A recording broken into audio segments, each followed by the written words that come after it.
നടി ആക്രമിക്കപ്പെട്ട കേസിലെ വിധിയിൽ വിചാരണ കോടതിക്കെതിരെ വിമർശനവുമായി അതിജീവിത.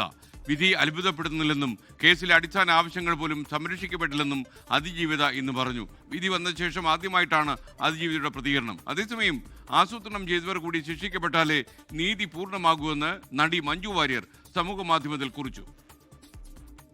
8 വർഷം 9 മാസം 23 ദിവസങ്ങൾ വേദനാജനകമായ യാത്രയിലെ വെളിച്ചത്തിന്റെ നേരിയ കണികയായി മാത്രമാണ് 6 പേർ ശിക്ഷിക്കപ്പെട്ട കേസിലെ വിധിയെ അതിജീവിത കാണുന്നത്.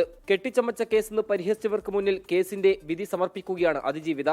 തുടർന്നങ്ങോട്ടുള്ള തുറന്ന കത്തിൽ വിചാരണ കോടതിയിൽ നിന്ന് വിശ്വാസം നഷ്ടപ്പെട്ടത് അതിജീവിത അക്കമിട്ട് നിരത്തുന്നുണ്ട്. കേസിലെ അടിസ്ഥാനാവശ്യങ്ങൾ സംരക്ഷിക്കപ്പെട്ടില്ല.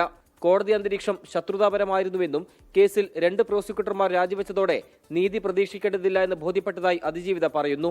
Memory card കസ്റ്റഡിയിലിരിക്കെ തുറന്നതിൽ അന്വേഷണമുണ്ടായില്ല.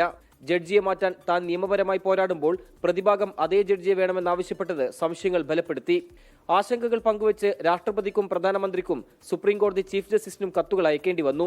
ഓപ്പൺ കോടതിയിൽ വാദം വേണമെന്ന ആവശ്യവും നിരാകരിക്കപ്പെട്ടതായി അതിജീവിത പറയുന്നു. നീതിബോധമുള്ള ന്യായാധിപന്മാർ ഉണ്ടാകുമെന്നാണ് വിശ്വാസമെന്ന് വ്യക്തമാക്കിയ അതിജീവിത യാത്രയിൽ ചേർത്തുപിടിച്ച മനുഷ്യരോട് നന്ദി പറഞ്ഞു. പൾസർ സുനിയുമായി നേരത്തെ ബന്ധമുണ്ടെന്ന പ്രചരണത്തെ അതിജീവിത തള്ളുകയാണ്.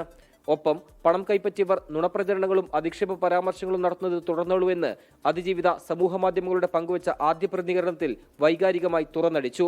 വിധിക്കു പിന്നാലെ പ്രതികരണവുമായി നടി മഞ്ജു വാര്യരും രംഗത്തെത്തി. ആസൂത്രണം ചെയ്തവർ കൂടി ശിക്ഷിക്കപ്പെട്ടാലേ പൂർണ്ണമായും നീതി ലഭിക്കൂ എന്ന് മഞ്ജു വാര്യർ സമൂഹമാധ്യമത്തിൽ കുറിച്ചു. 24 കൊച്ചി.